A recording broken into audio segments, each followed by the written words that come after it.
Hey everybody, welcome back to another video. So today we're gonna go deep into the discussion of what I consider to be the most sensual and erotic material used in perfumery, and that has to be, of course, the rose, the queen of all flowers.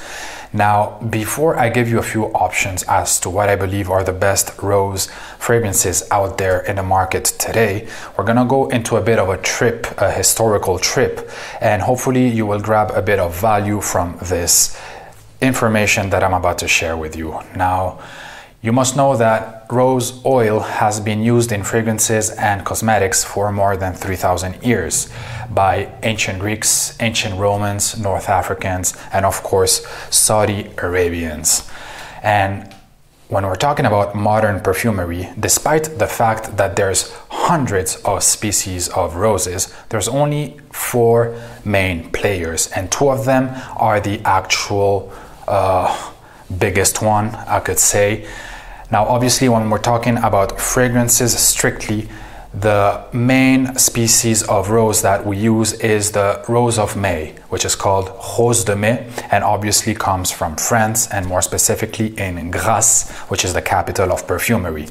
Next, when we're talking about cosmetics, meaning creams, lotions, lipsticks, powders, the most widely used species of rose is the Damascus rose, which obviously comes originally from the capital of Syria, Damascus, but has been harvested in many other countries such as Turkey.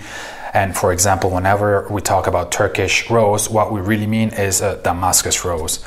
And next, we have another rose that is a bit less available, but very special, and I'm talking about the Taif rose, which grows in the region of Taif in Saudi Arabia. And last but not least, we have the Bulgarian rose, probably the most complex of all roses. Now, of course, when we're talking about roses in general, they share similar traits, but they will also differ depending on which region they are grown. So, for example, the rose of May has a lemon accent, is very fleshy and honeyed, whereas the Damascus rose is more cognac-like, has a bit of spiciness, and is a bit greener than the Rose de Mai.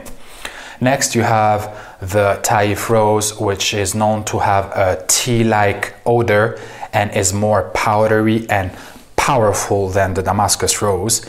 And last but not least, the Bulgarian rose, which is probably the most complex of all the roses. It is spicy, it is green, it is honeyed, it is lemony, and also has a cinnamon raspberry nuance.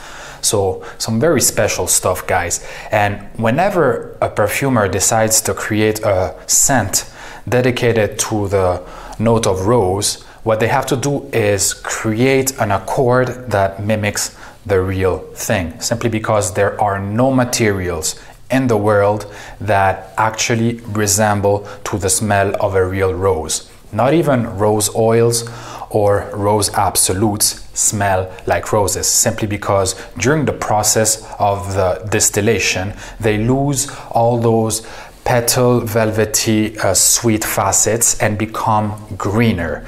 This is the reason why a perfume that only uses naturals, such as Kazimi by the house of Matriarch, does not really smell like rose. This is a lovely scent, guys, but if you're looking for the ultimate smelling rose perfume, this won't be the answer. This is more like a spicy green scent with very little of what an actual rose petal smells like. This smells like the stems, the thorns, and the leaves and the earth beneath the rose, but not like the rose itself. Good stuff, but this is not the ultimate rose scent. Now, if you want something that is a lot more realistic and nobody really talks about, you should try Rose Celavi by the house of Maria Candida Gentile. Now, this is an Italian niche brand that nobody really talks about. This is probably not my favorite rose perfume, but if you're looking for something that really is a hologram of how a rose smells, this is probably the closest you'll ever get. And the list of ingredients is sort of a poem that only includes the word rose. So you have rose petals, rose stems, rose leaves, Turkish rose, rose de mai, rose accord. It's all about that beautiful rose mixed with a bit of woodiness and spiciness. So this perfume never becomes dull. So it basically transitions from a lovely rose accord to a spicy woody heart, and never becomes the usual and typical musky rose. But it is not, to me personally, the best one. Still something that you should try. Something that is definitely worthy of a little bottle for me personally. And I bet you will garner a lot of positive attention with this one. Probably the ultimate smelling rose accord in general. Now, from now on, guys, I'm gonna name, yeah, that smells good. I'm gonna name 7 perfumes that I really think you should try. And I'm gonna start off with the one that I like and end up with the one that I really love. So I am planning, of course, I'm not gonna have bottles of everything. I am planning on buying number 1 and number 2 for sure. And I'm still thinking about the other ones. But I really think you should go out, get some samples, give it a try, and see which one fits your personal tastes. Now, number 7 has to be a perfume called Tobacco Rose. But unlike the name suggests, this does not have tobacco. This is simply about that beautiful rose with oak moss. This is from the house of Papillon. The thing has been cancelled by some water. One of the best niche indie brands out there today. And I must say that despite the fact that I really enjoy this fragrance, it is not the ultimate rose scent to me. This one mixes a beautiful oak moss, 2 types of roses, and a lovely ambergris accord to create a very masculine and grown-up rose scent that is definitely bound to garner some compliments, but it might not be for everybody. So this one is at number 7. At number 6, I put a perfume that I really enjoy a lot but has very poor performances, hence the reason why I would probably never buy a bottle. This is Harem Rose by the house of Manle, a perfume brand that uses very high quality ingredients, and unfortunately none of the creations of Manle really last long, unless you're talking about Amber Absolutely, which is their amber-based fragrance, of course, which lasts a decent amount of time.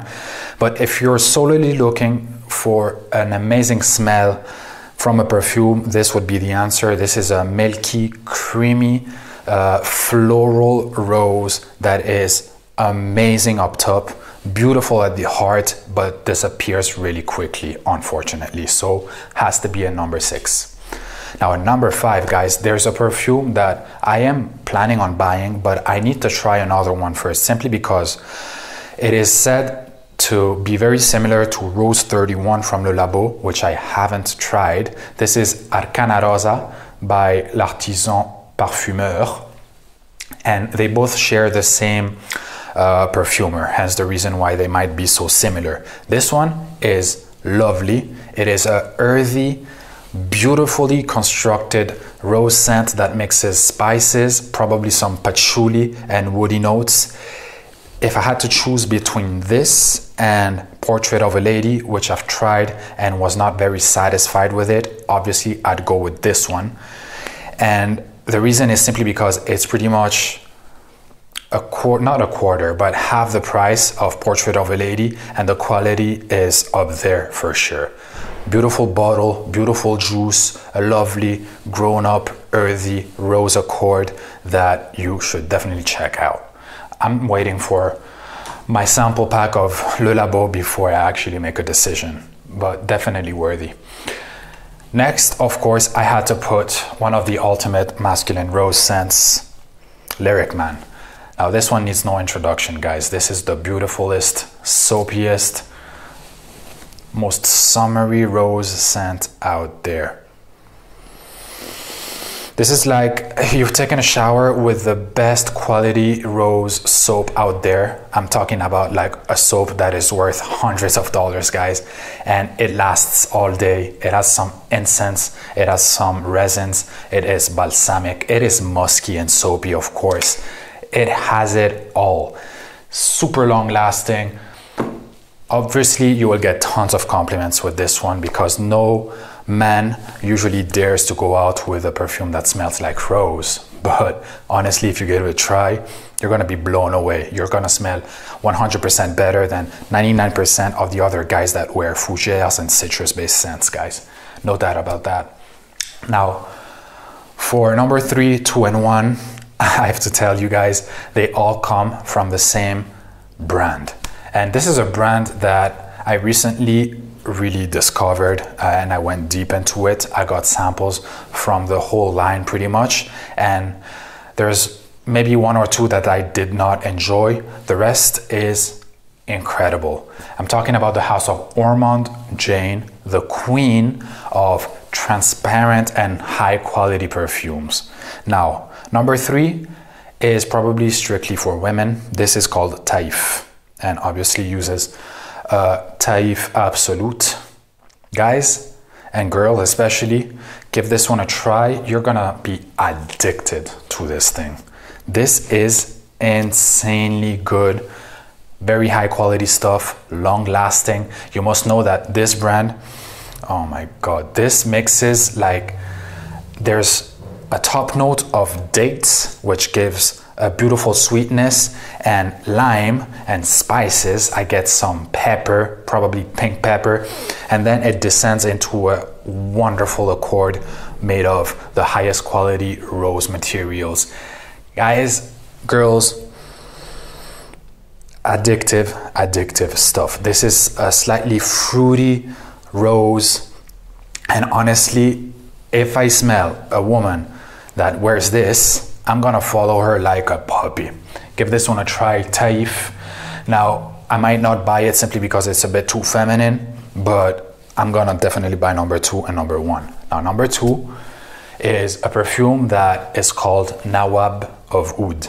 And no, the name is Oudh, but this does not smell like Oudh. This is all about a spicy, beautiful ambergris rose accord. Ormonde Jayne is incredible, guys and girls. This has to be one of the best discoveries for me personally, and I can't wait to own at least 3 to 4 bottles from this particular brand. I could probably live off this perfume and a few more from her line. Nawab of Oudh has a very small amount of wood. You will not get any skankiness, hence the reason why it's in this list. I'm planning to make another list with the combination of rose and oud. I know I said this already, but it's almost there. I'm almost going for it right after this list. So today is only about the beautiful accord of just roses, and this one has an incredibly spicy top note that will not be very reminiscent of a rose accord, but if you wait 5 minutes until the spiciness diminishes, you will be left with an incredible salty petal-like rose accord that is incredible. This brand has perfumes with 30% to 42% oil concentration, so it'll last all day, it'll project all day, and it will definitely garner some positive attention. Now above Oudh, number 2. Number 1 has to be the ultimate rose perfume, the one that is making me dream of roses at night. This is Rose Gold. Guys, girls, this is a bit feminine leaning, but I do not care. I am still buying a bottle of this, and I already got compliments from my girlfriend when I wore this. She was wondering what the heck was smelling so good. This is the most natural smelling, most delicate, beautifully constructed, spicy, woody rose petal accord in existence nowadays. Nothing beats this. Guys, I've tried so many rose-based scents. I have many rose decants in my room. I have a bag full of samples. I've tried them all. I've tried the rose from Fragrance du Bois. I've tried all the roses from Bond number 9. I've tried Rose de Petra from a brand that y'all don't know, but you should check out.